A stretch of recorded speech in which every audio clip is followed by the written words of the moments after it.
Imagine a cozy cafe. Everything's dark oak wood and inviting. It smells of freshly baked cinnamon rolls and freshly brewed coffee. There are books on display and a cat sleeping soundly on the counter. The place is filled with peace and calm, and there are people enjoying their drinks while reading or writing. There are no computers or phones to be seen. It's as if time has stopped and there's nowhere to rush. In another room, there's a group of people engaged in a quiet conversation, making new connections and learning new things. It's a friendly atmosphere of a tight-knit community that welcomes anyone new. The entire space is filled with magic. Magic that comes from books, chocolate, and mysterious liquid bakes. But also from friendship, good conversation, and the cats who always keep you company and deliver exactly what you need. Welcome back to the Cat Coach Cafe. Me and the cat coaches, Aragorn, Apricot, and Prince, are thrilled to see you again. And if you're new here, welcome. This is a cozy space where we meet once a month to slow down, tune to the season, revive some old seasonal traditions, often influenced by my Czech origins, and meet people from all walks of life, sharing powerful cat stories, or who all live catfully and with catitude in one way or another. In this episode, we will talk all about the celebrations connected with the start of November. I'll share some fun weather lore, invite you to make a little feast on St. Martin's Day on the 11th of November, and we will also start planning for Christmas and midwinter. We will talk all about midwinter magic with Lili Hayward, author of Midwinter's Tale and The Cat of Yule Cottage. We'll dive into the magic of Cornwall, talk about our connection to the land and the role of cats in folklore. So definitely stay tuned for that. And of course, some seasonal wisdom from your Cat Coach Aragorn is coming up as well. So, without further ado, let's grab your hot drink of choice so we can tune into the moment with our short drink meditation and let go of everything else. Stop multitasking and dedicate this time together just to yourself. No distractions. Even if that means you will separate the podcast into several parts all throughout the month, creating pockets of coziness.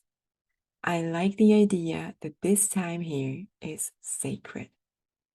So, got your drink ready? Let's do it.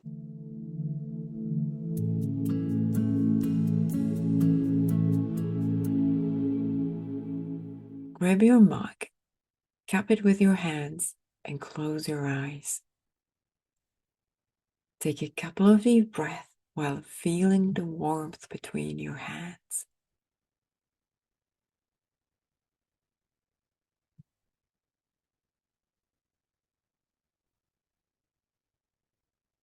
Doesn't it feel so comforting?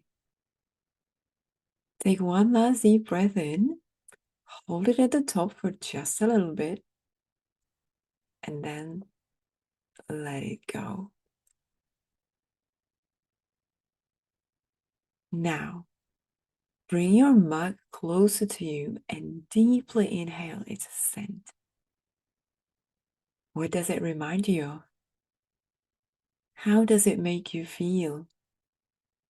Does it bring back any memories or visuals, perhaps?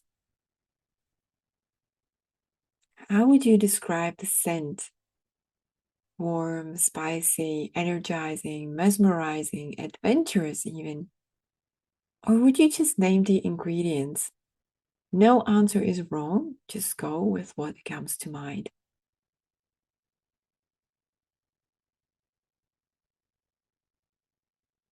Now, with your eyes still closed, take your first sip. Is the taste what you expected? Or has it surprised you? How would you describe the taste? Take another sip to contemplate on this.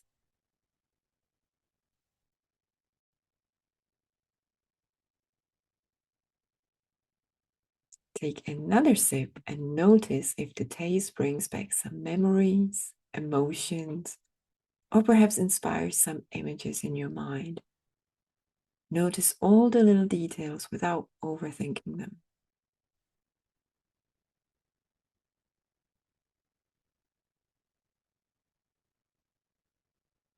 With your next sip, feel the warmth of your drink spreading all through your body. How does that make you feel?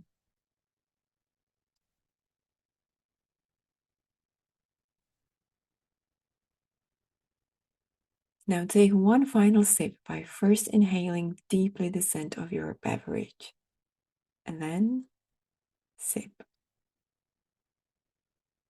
And then slowly open your eyes.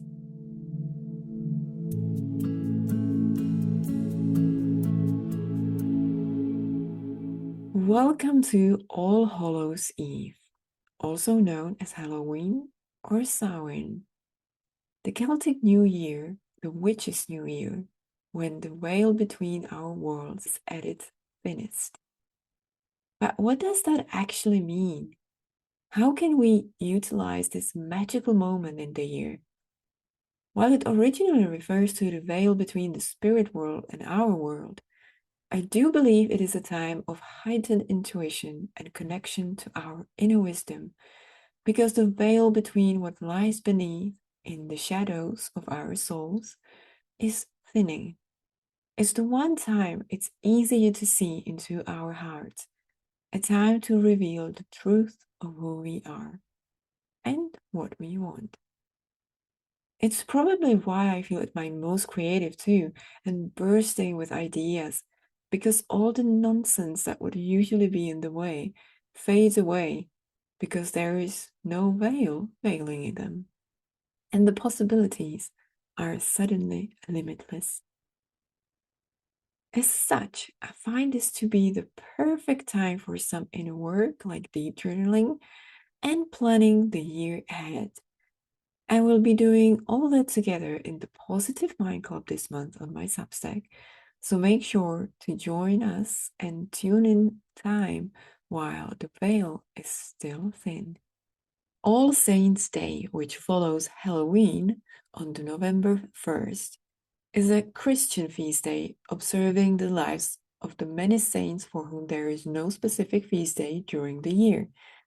A common custom on All Saints' Day was to give alms to the local poor.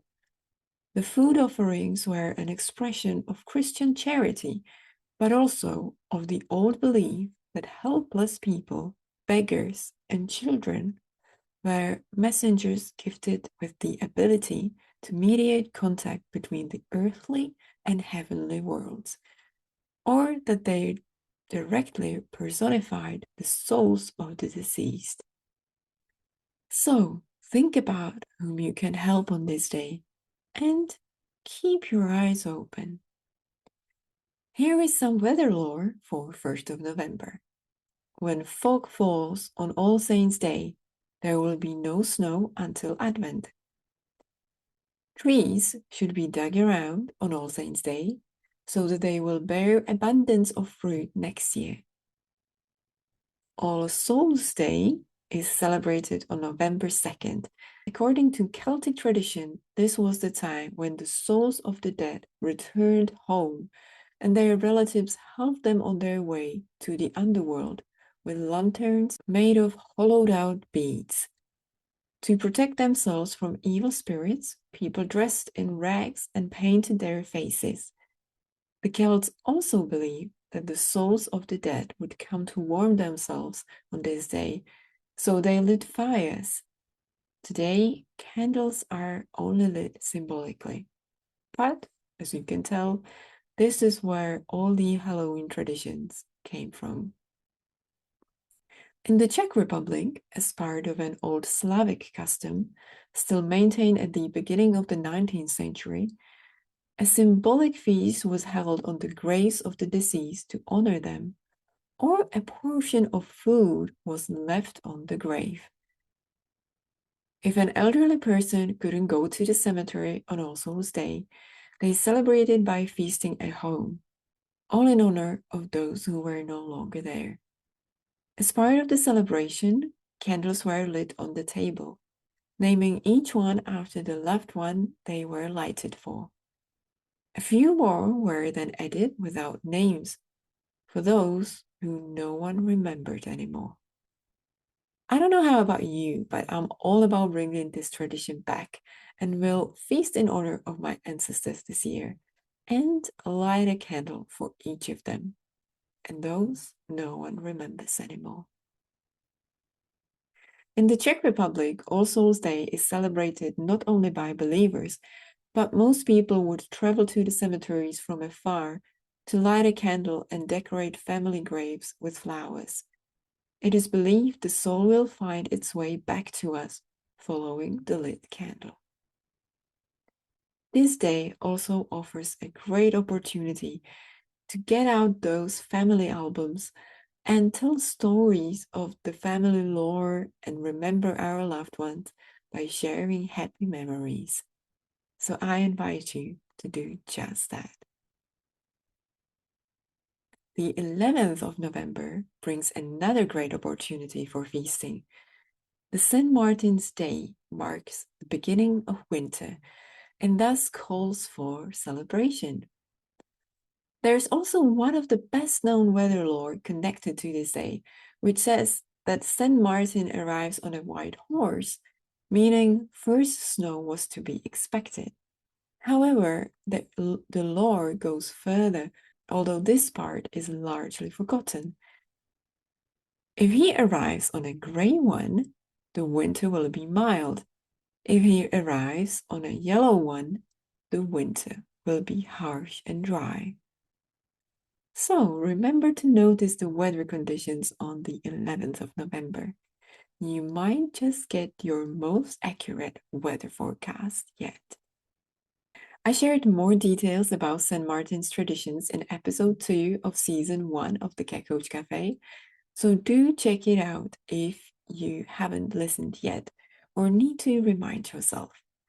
There is also a delicious recipe for traditional St. Martin's rolls waiting for you on my other Substack, Check the Recipe, where Czech is spelled as in the Czech Republic. You will find a link to the recipe in the show notes. November was traditionally a time for social gatherings. Especially young people would gather in cottages to spin flax or wool in the evenings. And at the same time, they had fun, sang, and told stories. Thanks to this tradition, folk literature and traditions were preserved. Talking of which, let's welcome our today's guest.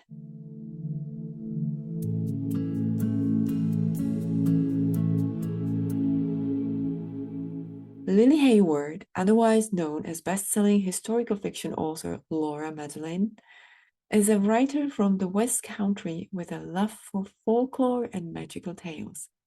She lives in Somerset with her partner and keeps the company of an elderly and opinionated ex-stray black cat. She is the author of The Cat of Yule, Cottage and A Midwinter's Tale, a magical festive novella featuring romance, Cornish folklore, Christmas, and cats, set on the Isles of Scilly. And we started our chat with a short snippet from her book, The Cat of Yule, Cottage. The house is called Ennis Yule. Ennis Yule. The word lingers on my lips like honey from a spoon. Grey and green, old stone, old trees, thatch ochre with lichen. A tiny meadow of waist-high grass, full of sunlight, and a stream running past, a thread of fresh water flowing all the way to the sea. This house stands alone, the only dwelling in the deepest part of a deep valley. nestled like something precious in the crook of an arm. In the shadows beneath the ancient holly trees, something stirs. A pair of eyes blink into being. They are yellow as tallow, yellow as corn. They are old eyes, wild as a hawk's, and now they turn towards the cottage. I just love that. Your writing is just so atmospheric and so, it has such a visual quality to it. I come from the film background. I studied film and I worked in the film Oh, okay. industry. So my brain works in this funny way where I always I play films in my mind when I read something, for example. And your book is such a great opportunity for that, because it's literally just it's so easy to imagine it as pictures, as something happening. With the other book, A Midwinter's Tale, there I even feel like it's so visual that it could be paintings. It's just, I've never come across anything like that. I'm such a fan of your style of writing. It's so magical, so beautiful. Oh, thank you so much. And the way I write as well, I write quite visually. I see all of the scenes in my head. Mm. And when I write, I almost write in scenes as well. Mm. My chapters are often structured like scenes. So I probably think in a similar way to you. I think you would make a good scriptwriter then, I think, as well. Or a Although I director. love, oh well, I wanted to be a director when I was younger, but Oh, I do really? love I do love description. And Mm. when you're writing screenplays, you have to be a bit more concise. Yeah, that's very true. Yeah, that's true. That's always what puts me off, actually, because it's very sort of, there's not the magic you can weave in. Mm, Yeah. So that snippet was from The Cat of Yule Cottage. Could you tell yeah. us a little bit about the story and the mysterious cat that's part of it? Yeah, so the story based around a young writer called Jess. She's just gone through a breakup, and she sort of, on a bit of a whim, moves to Cornwall, and starts renting an old cottage that she's only actually ever seen a photo of. She's never seen it in real life. And when she gets there, she finds that she's not the only tenant, that there's another person or another being that lives at the cottage, which is an old cat. Who belonged to the previous owner and who very much thinks that it's his house. And so they have to sort of have an uneasy friendship at first, but then gradually, as the book goes on, she starts to sort of realize that there are a lot of stories connected with this cottage. It's in a very sort of magical part of the world, and maybe some of the magic is connected with Perrin the cat. And yeah, she starts sort of uncovering that one story at a time. You mentioned that it's a magical part of the world or country. What is it so magical about Cornwall, especially? Because both your books are set there, and it's described in, yeah, it does feel so magical. I think it's got a similar sort of magic to, because it's Cornwall is sort of in the Brythonic tradition, so similar to Mhm. Brittany in France and parts of Ireland as well. It's this sort of almost shared Celtic kind of folklore that runs through all of these places. I think there's something quite magical about it because it is remote. Mm. Not necessarily so much now, although it still takes quite a long time to drive down there. But especially in years when road travel was sort of limited to horse and carriage, it would have taken a long time to get down to Cornwall. So it was always sort of removed slightly from the world, and I think that Mm. allowed its legends and its myths to kind of to develop.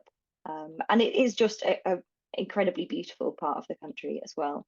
It's sort of, Mm. a lot of people think of Cornwall, they think, oh, it's just sandy beaches, but it isn't. There is one of my favorite parts of Cornwall is the Lizard Peninsula, which is all river valleys and kind of Mm. deep, kind of winding streams and old woodland, and it's just incredibly atmospheric. Mm. I've always wanted to go to Cornwall. I've never been so far because it's so far away, just like Yeah, you it's not said. easy to get to. Yeah. Because I've always been around London, and it's just, several times I look into it, but it's just so difficult to get there. And especially if you don't have a car and you want to take public transport, it's just, You can get the train all the way down to Penzance from London. Oh yeah, that's And true. it's a beautiful train ride. It runs all the way along the sea at one point, so you can look out the window and you're right next. The train goes right next to the sea. Oh, so nice. Well, I definitely that in itself is quite magical. I was rereading A Midwinter's Tale just before our podcast the last few days, and I was honestly like, okay, next year I'm making this. Like, I am traveling to Cornwall because it just sounds so beautiful. It looks beautiful from the photos that I've seen, but yeah, these stories just make me want to go even more. So yeah, I got off topic a little bit, but No, that's all right. I mean, we're on the topic of trains, and I love train journeys as well. So there's in the Midwinter's Tale, she takes the sleeper train from London to Cornwall.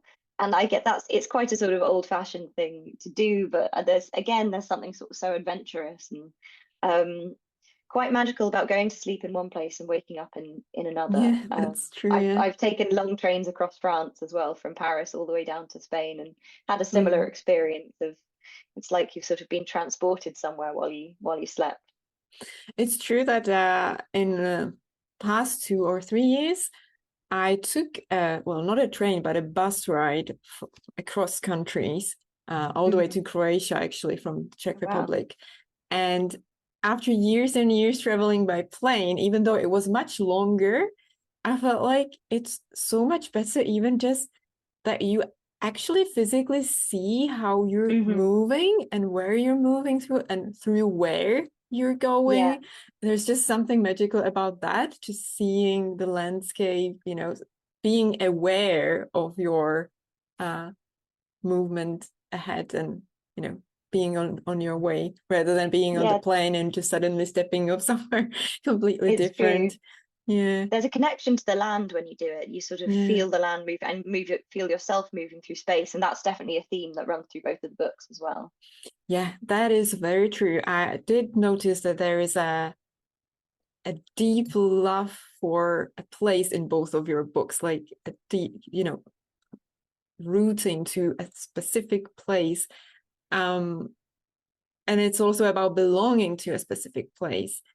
Is this something that you personally identify with as well in your own life? Do you have such a place that you feel such a strong connection to? It's funny because I don't. I mean, and I think maybe that's why I wrote them. I sort of lived outside of London when I was growing up, but then my parents moved down to the West Country. So I suppose I feel most strongly connected to the West Country, to Devon and Cornwall, even though I didn't grow up there.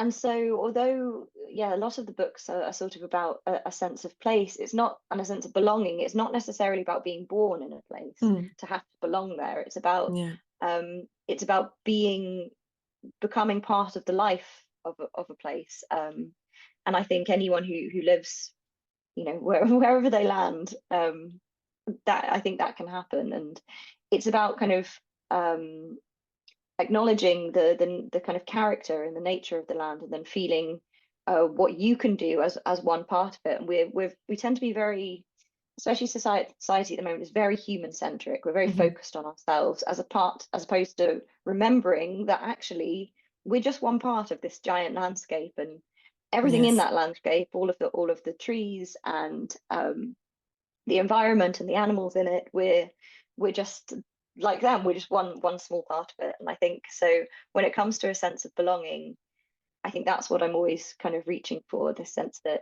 you can embrace being part of the whole life of a place. There is actually a beautiful sentence I wrote down from your book, which I absolutely love, towards the end of Midwinter's Tale, which says, "With every step we take, we change the land and are changed by it in turn. The land remembers us just as we must remember." I absolutely love that. It's so true. And just as you said, it's so sort of neglected in our society, like not remembered, like people don't think of that. They don't have the awareness anymore, which I feel is so sad. and which is again what I appreciate about your book so much as well, because I feel that even someone who haven't thought of that before, when they pick up your book and read the story, it just has to affect them in a way that it will open that awareness. Like, yeah, it's yeah. Thank you. Well, I hope so. And it's something I always think about, you know, and in a slightly sort of more magical way when I'm out walking sometimes, you know, there's Mm. stories about returning what you take from the land. So if I'm sort of picking Mm. blackberries or something, I always feel like, oh, like I'll have to leave something here. And sometimes this is going to sound so silly, but sometimes I'll leave something like, you know, I'll pour a bit of my water out, or I'll leave a few strands of hair, or like I'll just try and do something to give back to what I'm taking. So it's not just a kind of one-way Mm. transactional. That's beautiful, Um, actually. That's and awesome. a lot of the old fairy stories have that as well. You know, if you take, you have to leave. Um, Yeah. Which is again a big part of your books, and especially A Midwinter's Tale, where there's a lot of folk tales. And when I was mm, reading it, because obviously I'm from the Czech Republic, so I wasn't really aware of the folk tales of the of Cornwall or of Britain generally. So for me, it was like, wow, this is what is this? This is amazing. This is so magical. And I wondered how much of it is actual folk tales you came across during your research, and how much of it is your own imagination inspired by what you read. it's a combination of both, really. Mm. I think I use the framework of folk tales more than the tales themselves. So I use the characters and Mm. the creatures from folk tales. So I think in both books I talk about the buckers, and they're these sort of sea spirits. You've got the bockadoo, which are the sort of slightly more malevolent ones, who cause storms, and then the bockagwyn or the bockagwydden, who are the slightly kind of more friendly ones who will chase the fish into the fishermen's nets. Um, and so I think I've kind of based mine around some of the characters from the folk tales, but then used used those as inspiration to create Mm. my own, especially my own tales specifically rooted in the landscape that I created as well. So I have a standing stone in the Cat of Yule Cottage, which is a sort of Mm. ancient stone, which is very much inspired by some real standing stones that you can find across Cornwall. And I the wondered about legend, that when I read it. It's like, is yes, there's tons, and I think one of the fascinating things is that a lot of them are still lost. mm, You know, a lot of them are still buried under heathland. People are still mm, finding them. Um, so they're sort of out there and kind of merged into the land, and sometimes forgotten and sometimes mm, remembered. Um, and then in A Midwinter's Tale, obviously the story of Morgellon, the island, mm, um, is very much inspired by a true folk tale about the lost land of Lyonesse, which was um, there's some islands that were sort of um, got sort of displayed hubris and became kind of too arrogant and were punished by the sea by mm, being flooded and mm. lost beneath the waves. That's awesome.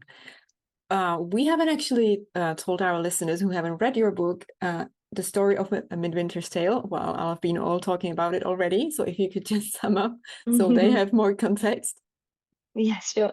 So, A Midwinter's Tale is um, about a young woman who is quite estranged from her. She has a godfather, and she was very close. She was very close to at one time. She's quite estranged from her father as well. Her mother died when she was young, so she's quite displaced in the world and not quite sure what's happening in her life.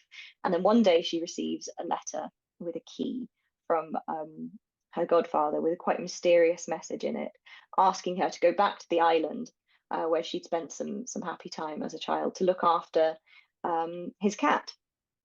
And she doesn't really know what's going on, so she uh, sort of again similar to the Cat of Yule Cottage. She on a whim she kind of picks up and goes down there, thinking she'll only be there for a few days to sort out matters, and very quickly gets dragged into a much bigger story than she's expected.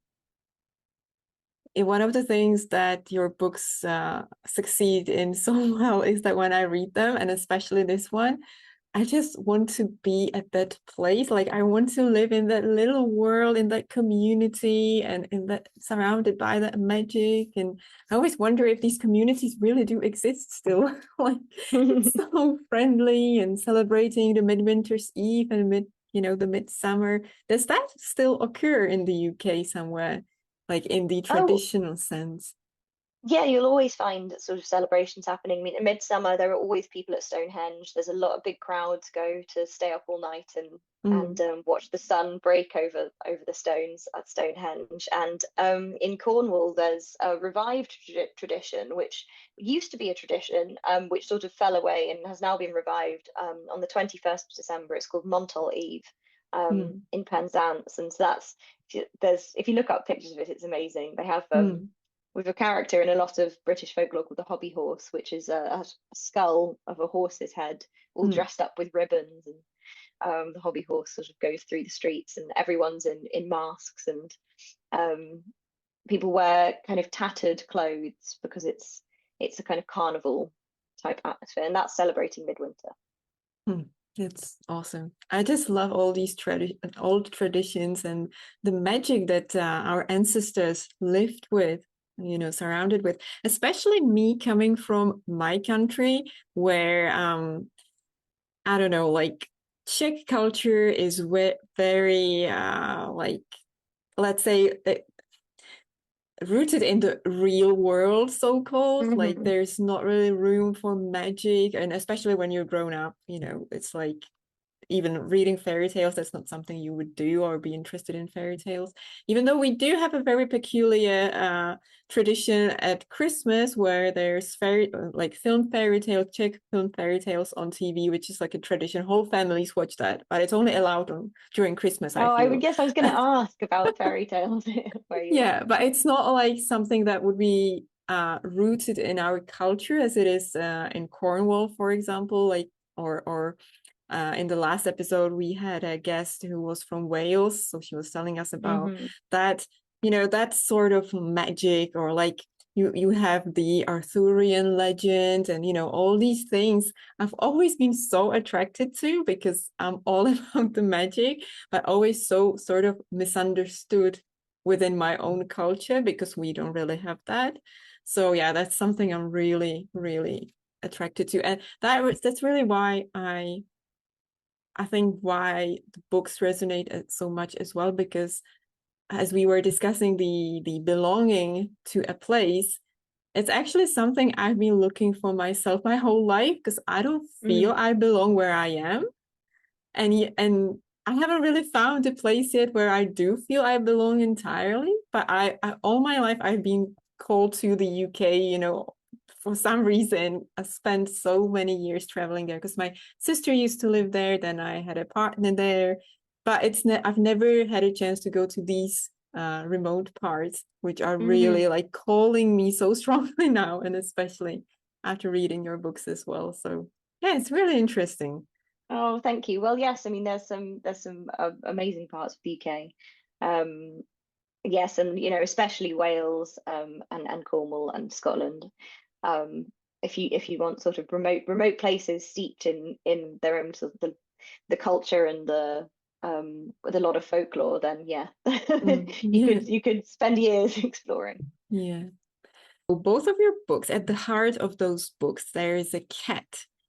The Hmm. cat is the main character, sort of, but it isn't written in a way where, the cat would speak or, act as a main character as such. Which, by the way, at one point I did read some reviews on Amazon, and somebody said they're disappointed that the book is not about the cat at all. And I thought that's just so not true because I feel that the cat in your books it's a bit like the spirit of the story, the soul of the story, and it actually depicts the cat in the best way you can depict a cat, because if you live with a cat, it sort of is the same feeling, like they're there.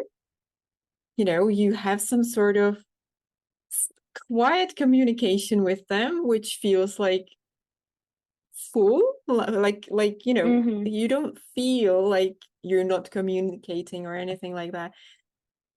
So yeah, I just felt like, yeah, your books depict the spirit of cats in the best way possible.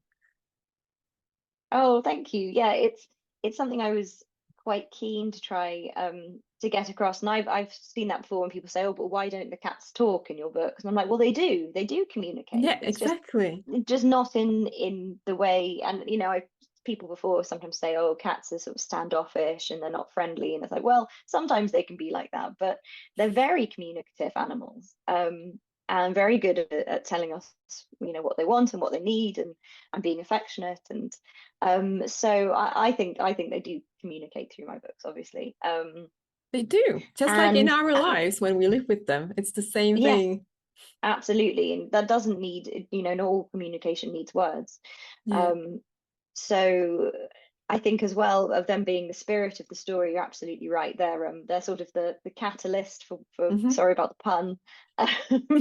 They are the catalyst for both stories, and they're the heart of the book. They drive a lot of the action, not through kind of doing anything dramatic, but just Hmm. by making the characters ask questions about themselves and what it is to be in a place and look after that place and look after another being there. Um, and yes, I think William Burroughs called cats house spirits. And I think that's totally true. You know, when a house doesn't feel empty if there's the cats Yeah, there, they for kind of sure. Yeah.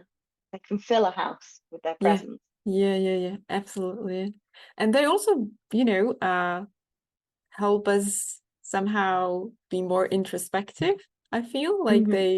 they help us go within and ask questions, as you said, we wouldn't even thought about asking before. Like so many people have their lives changed by just by the presence of a cat. Mine certainly. So Mm. yeah. And what about the folk tales? Are there anywhere cats, or is that just your addition to the stories, or what is that Oh no, situation there's there? a lot of cats in folk tales. There's a lot Mm, of cats in particular in Irish folk tales. mm, A very magical type of cat, which has a white star on its chest, mm, appears in a lot of cats, a lot of kind of Celtic and Irish folk tales. There's a very famous old folk tale called The King of the Cats, which is a farmer comes home and says he heard a cat on the road saying, I think it's tell Tom Tildren that Tim Toldren is dead. And then the cat overhears and says, "Oh, if he's dead, then I'm the king of the cats," and disappears up the fireplace. And so there's variations of that tale that sort of are kind of abound across the place. And yeah, so they crop up as magical creatures. mm, There's a wonderful Breton um, folktale where it says if you walk past a certain woodland at twilight and you see a cat, you have to bid it good evening because it's probably a sorcerer in disguise. mm. Um, so all these That's little awesome. the kind of small stories and kind of vignettes across folklore. So I was definitely inspired by a lot of that. Mm. Which again is another thing about your culture. I believe that there's such a close connection with animals generally, like nature and animals. Again, something we don't have here. So that's really, I really think I amazing. think there was. I think it's been lost quite a bit. Mm, And I think it's hopefully something that because one of the problems in the UK is that so much of the land is privately owned. We there's only right to roam, so there's a right to walk on the land in very few places. And I know that a mm, lot of people are campaigning to change that, but it means people's access and relationship to the land is necessarily limited mm, to the places where we're allowed to walk in. Um, and so hopefully, I mean, I think it's vital in terms of climate change and addressing the climate crisis that people do feel a connection to the land mm, and where they live and feel some sense of ownership and custodianship. mm. Um, because it's a bit like having a cat. It's when you're responsible for something and it's you of course feel like you want to do your best Yeah, um for sure. Yeah. by it. So I'm hoping that you know legislation can sort of gradually be changed so that people can feel more connected to the country and the land. Which in turn also makes us want to be our best as well. So that would make world much better generally. So yeah. Both of your stories again are happening around Christmas time or leading up to Christmas. Why did you pick this time to set both stories into? And can we potentially expect a Midsummer Tale in the future? I have thought about it, I did, and I almost started writing A Midwinter's Tale as a summer one, and then it didn't quite work out that way. But it's something I've considered in the past. I think I find midwinter it is just an absolutely magical time of the year. I've always been quite enchanted by it. I've always been sort of quite drawn to the kind of less the Christian side of it, more the kind of pagan feeling of the fact that this is where the year turns. It's almost like years have hinges, and this is one of the hinges of the year when things can change, and the death of the old year and the birth of the new. So I've always felt quite kind of intrigued and drawn to that. And I love the idea that there are a certain points in the year where we might be closer to a sort of ancient connection to things that have gone before, or things we can't see, or things we can't perceive. And again, it's perfect for storytelling. Long dark winter nights were when people would tell stories and gather around and share the sort of their ideas and pass down tales from one generation to another. So I think those are all things that that drew me to that time of year. I also loved there's a Beatrix Potter story called The Tailor of Gloucester, and that's set at midwinter. And I think I use it as an epigraph in Midwinter's Tale. No, I don't. I was going to. She says it's the one night of the year when the creatures can speak, although humans don't know how to hear them. So this is sort of idea of on this one night between dusk and dawn, things can change and be quite magical. It is there actually at the very end. Yesterday I read the very end. I think you do have a variation of that sentence here. Oh actually. Yes, okay. That I will have included it there then. Yeah. Which actually I took a particular stop at because I'm like, ooh, that's so magical. I need to remember that when it's happening. That's an idea. That's definitely an idea that Beatrix Potter had written, but I think it's an old one from folklore as well. Yeah, sounds awesome. That actually brings me to in the acknowledgement at the end of Midwinter's Tale, you mentioned you thanked your dad for the stories. Is that him who instilled the love for storytelling in you, or perhaps even this type of stories? I guess. I mean, both of my parents did, but my dad especially. He would often read to us as children, and he would read whatever me and my sister. He would read whatever he was reading at the time. So not always children's stories. So he read us The Lord of the Rings when we were very young. Oh, wow. And so and he's always been kind of had a love for fantasy and science fiction and sort of genre fiction like that. My sister writes fantasy as well, so we've both turned out as writers, and so I think that's a big part of it as well. But they were both very kind of curious, creative people who are always encouraging us to make up our own stories. You mentioning The Lord of the Rings, which I absolutely love. Actually, when I grabbed your book last year and started reading it, I was like, honestly, my thoughts were like, why is like not like nobody, but why is like nobody talking about this book? This is like the most magical thing I've read since The Lord of the Rings, basically. Like different, but like I honestly felt like this should be such a massive book. So even if this little podcast of mine can help it a little bit, I'm so happy to do that because it's just such a beautiful piece of writing, honestly. Oh, that's so kind. Thank you. And I have had some really lovely messages from people who say that that the Cat of your Cottage or A Midwinter's Tale is now part of their Christmas tradition, and on the 1st of December they read it every year, or they read it on Christmas Eve. And honestly, it's one of the best things to hear as a writer. It's just such an honor to kind of feel part of people's tradition, and what connects them to the season. I can definitely relate to that, because I was reading it obviously now before our interview to just refresh my memory, but I was like, this is definitely like, first of all, if I were to create like a box of comforting things I could go into whenever I feel down, this book would definitely be there. And it's not that long, which is actually really good for that sort of thing, when you need like a quick, comforting night or few nights. It's really awesome. And yeah, I was like, partly I was a little sad that I'm reading it now, because I really want to read it in December. And I don't often reread books, but I could totally, reading it the second time, I could totally see myself like reading this every year as well, because it's just so, yeah, I don't know, there's just something about it, something so special. Yeah, it's funny because I wrote it. It's short deliberately, and there's an Icelandic tradition. I'm not going to pronounce the Icelandic name, so I will absolutely butcher it. But it's book flood, and it's where people give each other a book on Christmas Eve and then stay up and read it.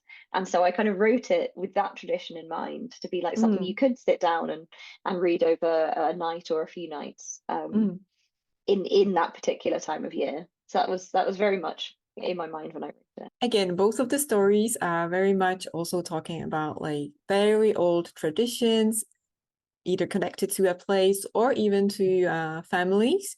And in both of them, you feature very ancient Christmas decorations, and very precious ones. Oh, which is something I took a special interest in, because I am a little bit obsessed about Christmas decorations and Christmas baubles and everything. And I love the idea that these are being like inherited through the generations. I have some after my grandparents, actually, that are, to someone who's not from the family, they could say like they're just old, like they're not so pretty anymore. But to me, they hold such a special place because of the stories connected to them. So I really love that mini theme in your books. And I wondered if that's something you have in your family, perhaps?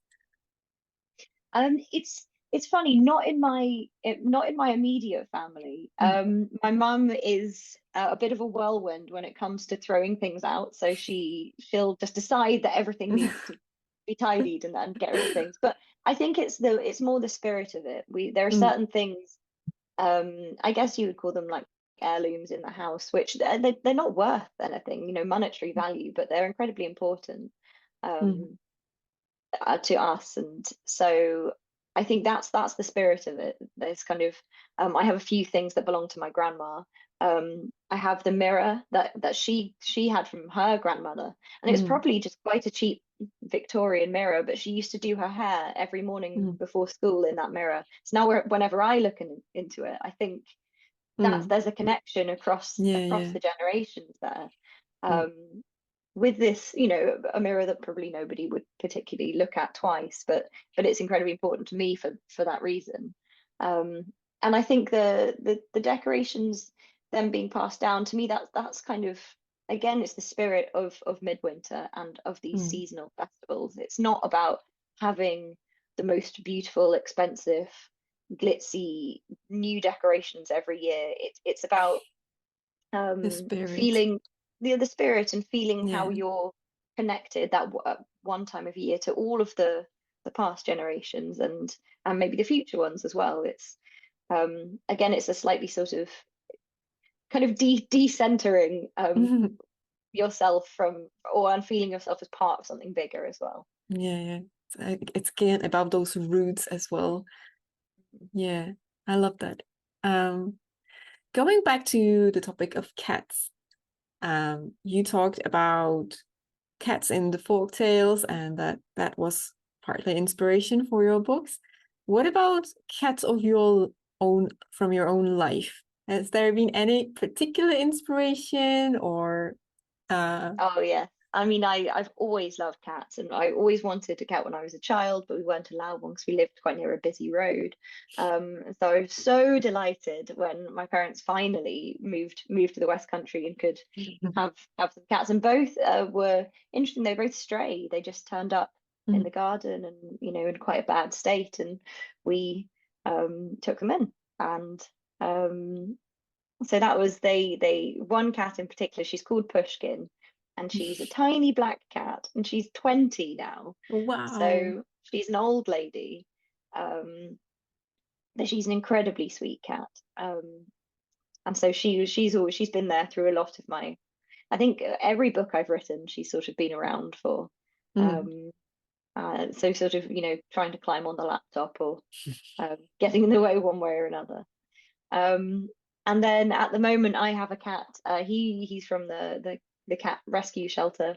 And he's a tabby cat called Forest. And Course. Oh. he's very sweet. Mm. He's still quite young, so he gets quite playful. And yeah, I think cats have such strong personalities. Mhm. And that's something I really tried to capture in both books. And they do they have their own ideas about how things are going to happen. Yeah, for sure. Yeah. And any particular lessons or something they inspired in your life? Like, could you say that they taught you something or changed your life in any way?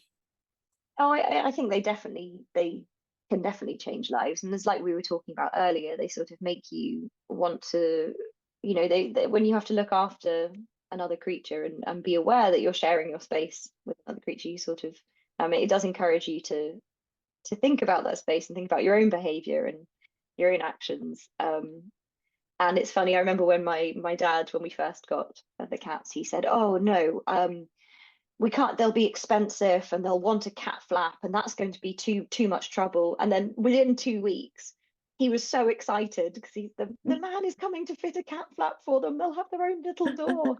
He was so within 2 weeks they'd completely converted him to seeing them as not just kind of random animals, but creatures with personalities and needs. And so I think they do teach us an important lesson in that regard, and also probably just to slow down and be more present in the moment and enjoying things. You can have a nap, enjoy the nap. Yes. You don't have Yes. to run around all the time. Yeah, my cat Aragorn, particularly, every time I sit for too long at my computer, he would come up and he's like, "Come on, let's go to bed for cuddles." And he wouldn't Yeah. stop meowing until I go. So I'm like, Mm-hmm. okay, you're right. I've been here for too long. Time for break. Yeah. So, Time to play or walk around or yeah, something. exactly. Yeah. My cat likes to go for a walk, so he'll go to the Oh, front door and he wants to go and walk mm, up the street, and just that's sort of do a little awesome. circuit. So Mm, yeah, that's awesome. yeah, it's funny. Talking of slowing down, what are some of your favorite ways to slow down in your life? I'm very bad at it. I'm a full-time writer, so and it's not the easiest job. It's uh, I often end up working more hours than I would if I was working full time, and I'm always thinking about writing. Mm, When I'm in the shower, when I'm going to sleep, I'm usually always thinking about what I'm writing. So I do find it quite difficult, but I love getting outside. And going for a walk, usually by water. I love going down to the mm, sea, and I find that incredibly calming. Um, just going and looking at the sea for a while. mm. Um, it really helps kind of with perspective and just to slow everything down. I love swimming. Um, and I do try to go in the sea most of the year. I think Wow. it was very cold when I went in January, but again, it's quite a good way to shock yourself out of being in whatever mood you're in. And And surely brings then you to the present moment, right? Yes, exactly, exactly. And you know, it's good to be connected to your body as well and know Hmm. that you'll be fine. You'll just be cold, but your body's Yeah. really strong. I mean, mine, I'm very lucky in that mine is, and it's like it can take it. Um, so that's obviously one way. And then um obviously I love reading as well. And I think especially when I have some time off, I try to not feel guilty about just spending the whole day reading. That to me is a complete luxury, which I love. Yeah, same for me because I really struggle actually with just sitting down and reading and not doing anything else and not feeling Mm. guilty about that. That's Yeah. just so tough for me because I always feel, even on the weekends, I feel there's things that need to be done, even if they're like not necessarily chores or work. But I always feel like I can't just sit down and read. It's the afternoon, you know. I should be like Mm. in some way productive or something. So that's something I'm really working hard on lately, letting myself actually just sit and read. Yeah. So yeah, I can totally relate. Yeah. Always time well spent, always. Yes, for sure. Yeah. And the sea as well. Like unfortunately, again, this is another thing why I don't feel at home in my country because I've always been so attracted to the sea and or not necessarily sea, but any kind of water, basically. Mm. And I don't really have anything here. And so every time I'm traveling and I'm close to some, I remember at one point I was on holiday and I was sitting at the beach and I was just looking at the sea and I could just be staring at it for hours, Hmm. just like that. It was Yeah. just so fascinating. It was so calming and so, I don't know, unlike anything else. It's just something about looking at water generally that calms I'm me. very drawn to it, yeah. And I Yeah. think it's some people are drawn to mountains and Yeah. you know, but for me I love being near water and it features in both books Yes, quite it heavily. does. I Yeah. mean Cornwall is a very maritime Mm, kind of, of place, but you know, with rivers as well. mm, It's so it has a close relationship to water. mm. Yeah, I checked your website at some point and I saw on your blog some really awesome recipes for some really lovely baked treats. And especially as someone who absolutely loves cardamom, uh, one Mm. particular took my interest, your cardamom and coconut cake. Oh And yes. I wondered, is that your hobby, baking? Or what's your relationship to baking and cakes and stuff? Do you know, it was both. I used to do quite a lot of it with my grandmother. Mm-hmm. She taught me how to bake. So I used to cook with her. And then, like many of these things, I got a job writing a column for a website, Mm-hmm. writing original cake recipes for them. So at one point, I was making two original recipes a week, which was a lot of Mm-hmm. cake. Um, so it was quite challenging coming up with new ideas, but I was doing a lot of baking then. And so since I've stopped that, I've sort of done a bit less of it, but now I just do it. I just do it for fun. I just do it for myself. And again, it is something I find quite a good way um, to sort of slow down, to do something else, something that isn't staring at a screen. Yeah. Um, and yeah, I do really enjoy it. I always need people to help me out with eating it though, because by the time I've made it, I've sort of lost interest a little bit. Um, but it is very comforting. Yeah. Um, Yeah. and I there's a Christmas recipe that I always make every year that was my grandmother's. So What is it for? it's for like a Yule log, so a Mm-hmm. rolled sponge. Um, and I've made a few changes to it, which she probably wouldn't approve of if she was still alive. But you know, it's my interpretation. Your variation. Yeah, yeah, yeah. Yeah, I have to say, like, when I used to work at the office back in the days, I would often spend whole weekends in the kitchen just baking and cooking, and it just brought me so much peace being away from the computer screen, just like you said, doing Hmm. something with my hands. And we used to have, I used to help my mom, we used to have a chocolate shop. We used to make Oh, handmade amazing! pralines. Wow. And yeah, we closed down a year and a half actually ago, after what was it, like 12 or 13 years, and like coming up with the new flavors for the pralines, that was like my favorite thing to do, and the thing that I did basically. And especially my favorite was always coming up with the Christmas flavors every year, like the Yeah, Christmas collection was something I absolutely love. There's just something about yeah, like experimenting with the flavors, the spices, and yeah, it's such a joy.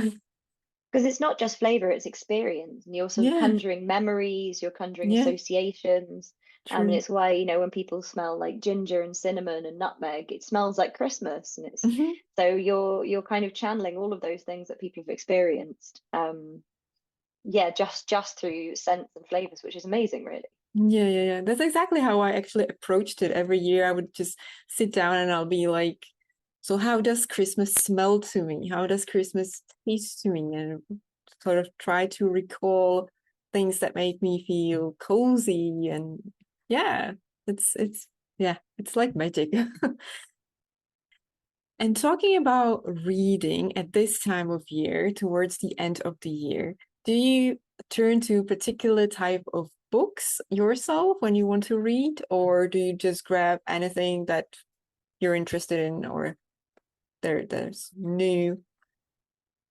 There's I mean, I think at Christmas usually is when I try to take some time to you know read what I want to read, which isn't always easy. There are a few books I always go back to. I love Terry Pratchett's The Hogfather, Hmm. um, which is just I think that's great, and that captures the sort of idea of the sort of more pagan elements of Christmas, and of midwinter. So that's always been a sort of festive favorite of mine. Um, I love Susan Cooper's The Dark is Rising.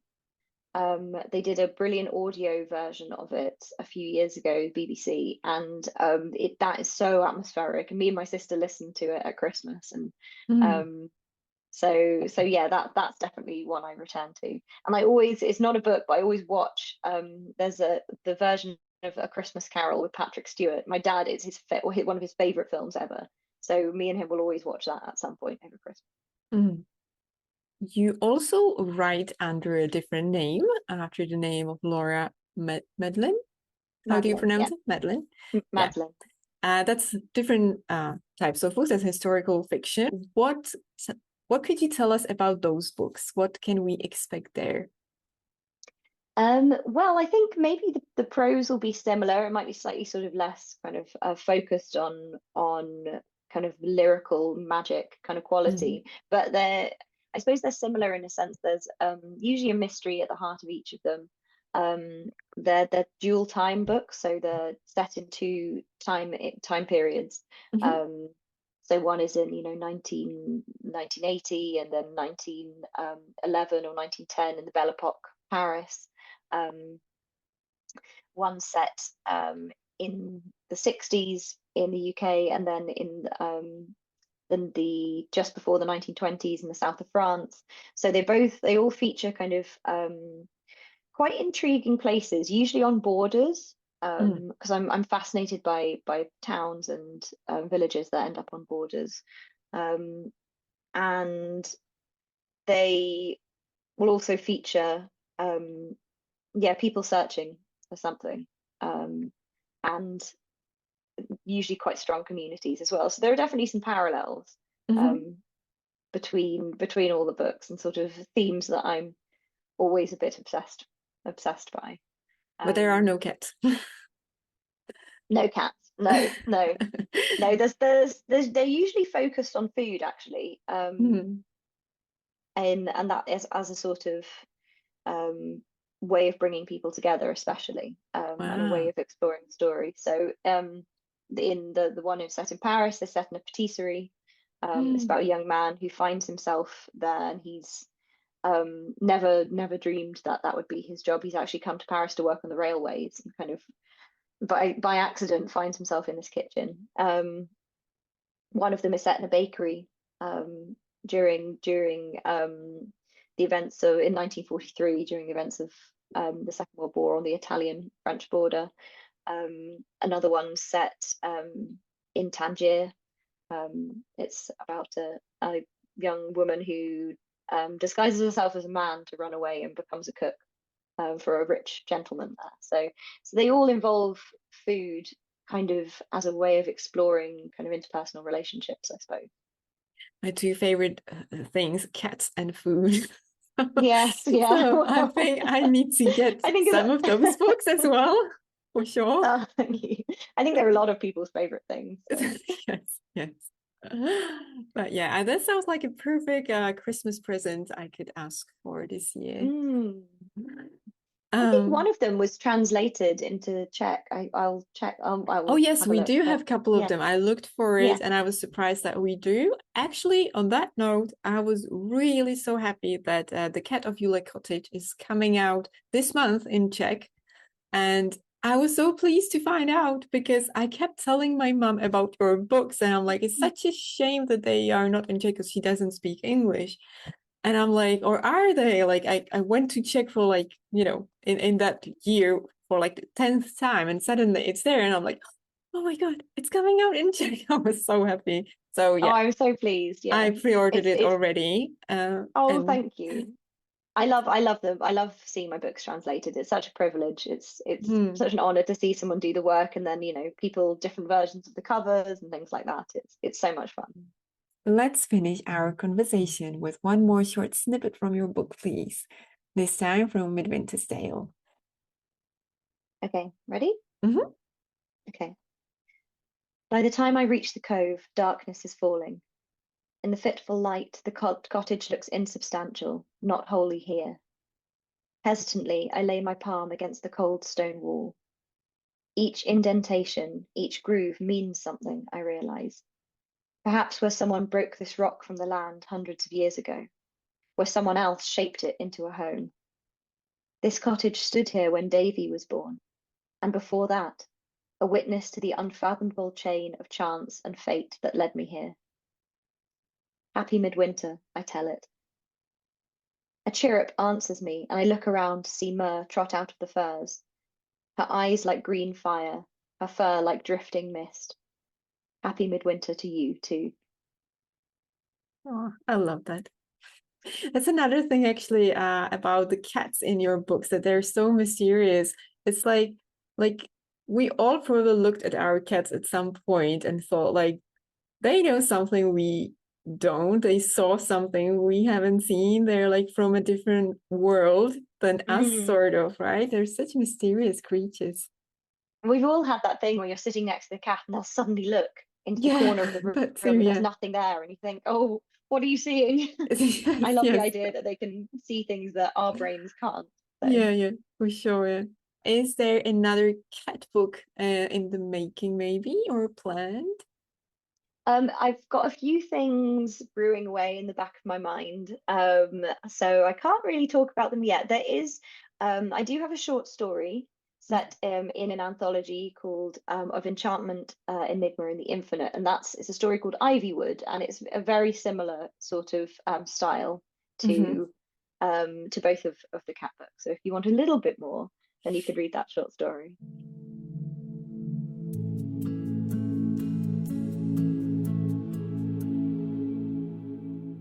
This is your cat coach Aragorn here.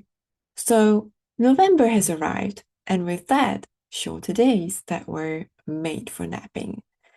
That also means it's time to get up extra early and wake up my human, because when the days are bleak and dark, it really doesn't matter much when you sleep and when you get up. So, why not get up and make your day more pleasant as early as possible with some good breakfast, right? Also, that way you get the chance to enjoy all the daylight and making the most of it, if that's what you want, rather than risking to miss upon a large part of it. I know you understand. I just wish my human did. As always, my efforts in her best interests, of course, are hugely misunderstood. And with her wondering why I get up late in summer and early in winter, well, it's obvious. And I just explained it all. But, well, In summer, there is simply too much light, so you better sleep through some of it, right? Perfectly sensible. In any case, any nap just tastes better after a hearty breakfast, which is why I often usher my human back to bed afterwards. So really don't understand the complaints. But anyway, as November calls for some delicious naps and extra rest, I want to invite you to truly embrace that. And those early mornings can in fact help with that. When you can greet the day with your eyes wide open and see the sun rise, and then see it set early in the afternoon, there's just some magic in it that makes one feel extra blessed. Experiencing those few hours of daylight in full inspires you to rest more, just like the sun does, while using the daylight as best as possible.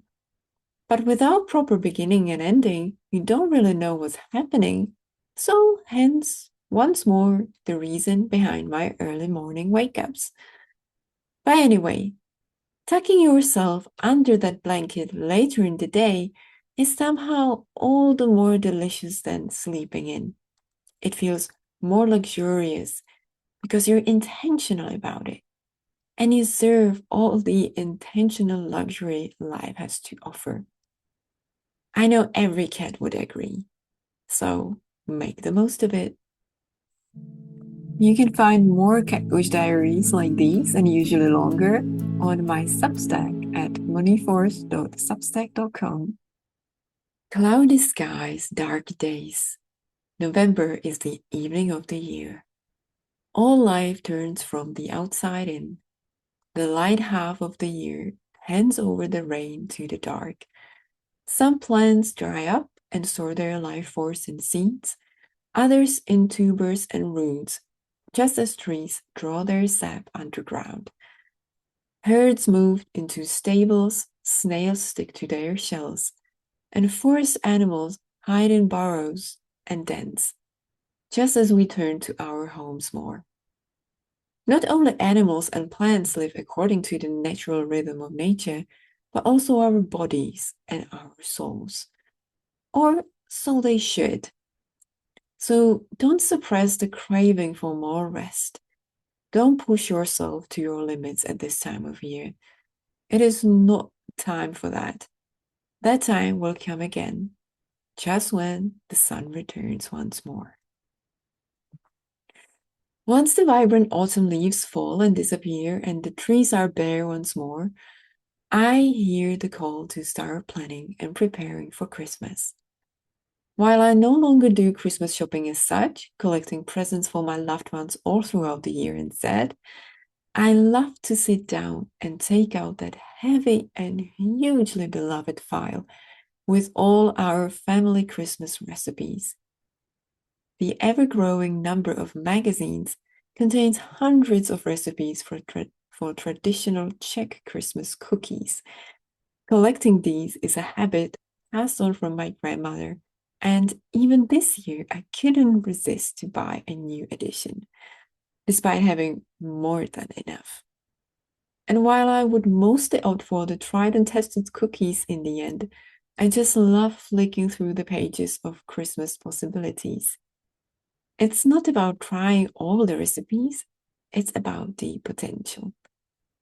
And it's this simple act of flicking through those beautiful magazines, the same pages year after year, and since my grandma passed away, turning the same pages she once did, that helps me connect to the true spirit of Christmas of my family across time and to the memories.